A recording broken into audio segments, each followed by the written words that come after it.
After living a secret for 15 years about living with HIV, Maurice Were was tired of concealing his status from the public. It was a huge burden to bear for him, especially with the stigma and discrimination that people living with the virus were facing.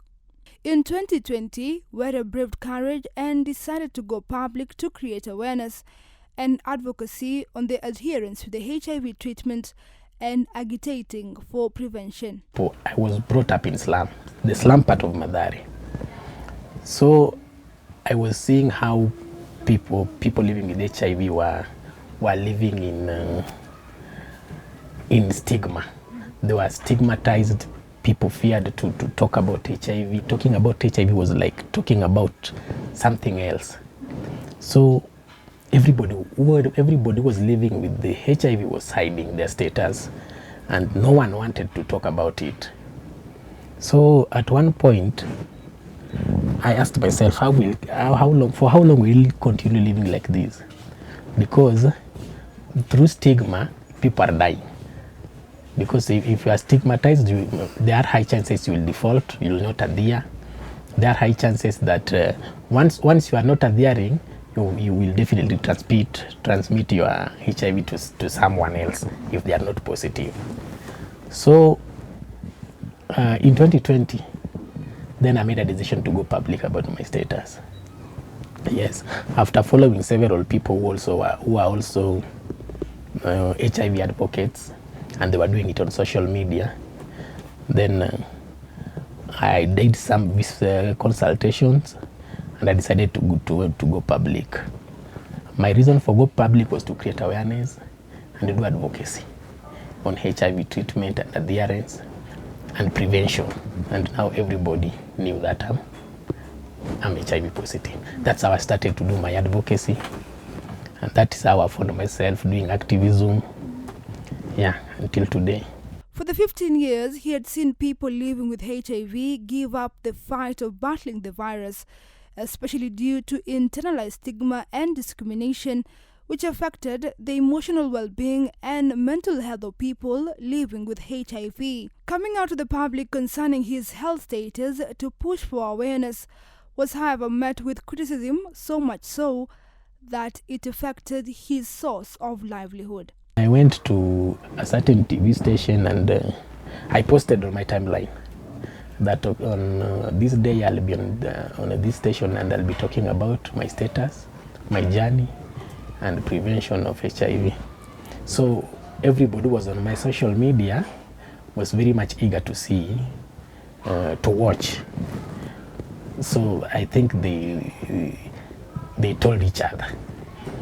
And when I went and did the interview, when I came back now, everybody was like, okay, are you for real? Are you really HIV positive, or you are just doing it for money? Are you being paid to say you are positive? But for those who believed, and just rumors was now everywhere, that's how I found my customers just going down. For years, Were had acted living through a food vending business. But when the public realized he was living with HIV, they wanted nothing of it. And in a span of few months, my business went down because I think they believed, from what I was hearing, that I can. I'm selling for them food while I'm positive, so they can contact HIV through the food. And that's how I found myself. Now I'm jobless because I was self-employed. I was jobless. I had nothing to do. I've never been employed before. So I didn't know where to start again. That's why that's when I decided now to venture in another business. So I decided to go to Mutumba business. At the peak of the coronavirus pandemic in the country, he was now jobless following the shutdown of many economic activities due to safety measures set in place by the government. So that's how stigma hit me. Stigma is out here. So, and you find out that the people who are stigmatizing are the most informed people, the most educated ones. because well, if you did primary, leave alone high school, how many times were people taught that you can't get HIV by sharing clothes, by eating in one plate, by doing such sort of things? They know because they were taught, but because of stigma, people just behave like it's a contagious disease, which is not. But it wasn't all gloom for him revealing his HIV status. Despite the nuances that comes with dating while living with HIV, in 2021 he found love. Since 2018, Were had been single, having fallen out with his wife after bearing 2 children with her. Finding love for him wasn't easy following the stigma and perception after disclosing his status. 2 years later, love arrows will be thrown his way on his Facebook account, a platform he would occasionally use to raise awareness on living and preventing HIV.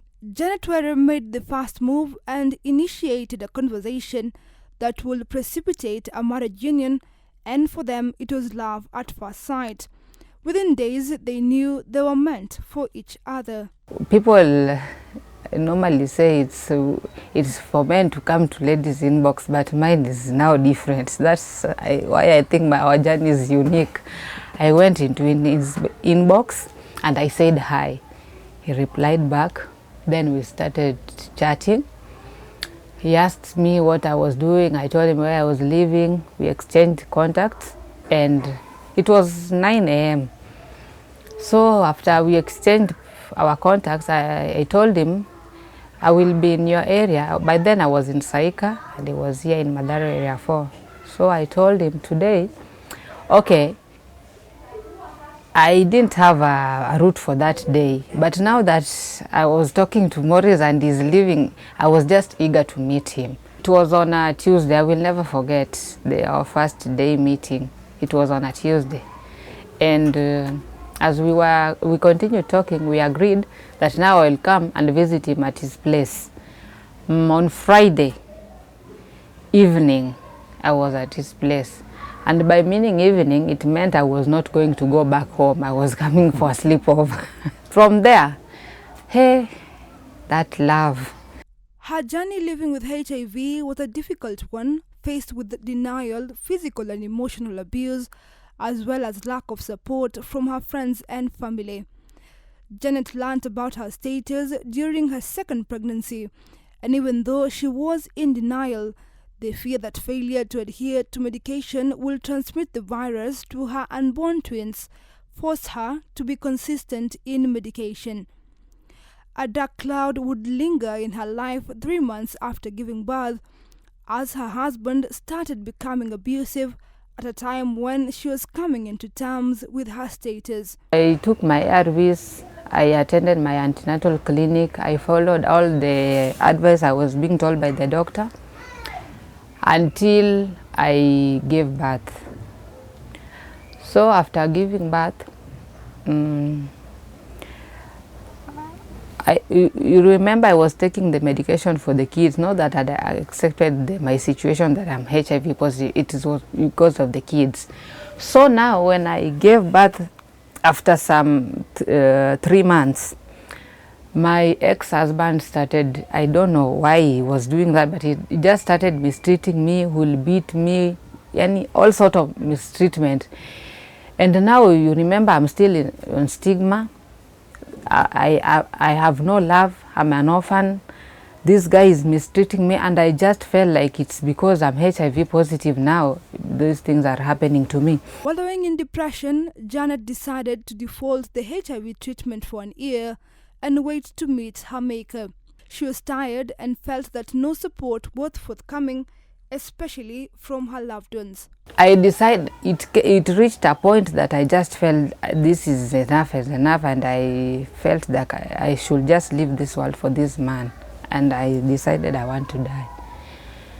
So I defaulted for a year, just defaulted, and in my heart I wanted to die, not that anything, I just wanted to die, and because of what I was going through.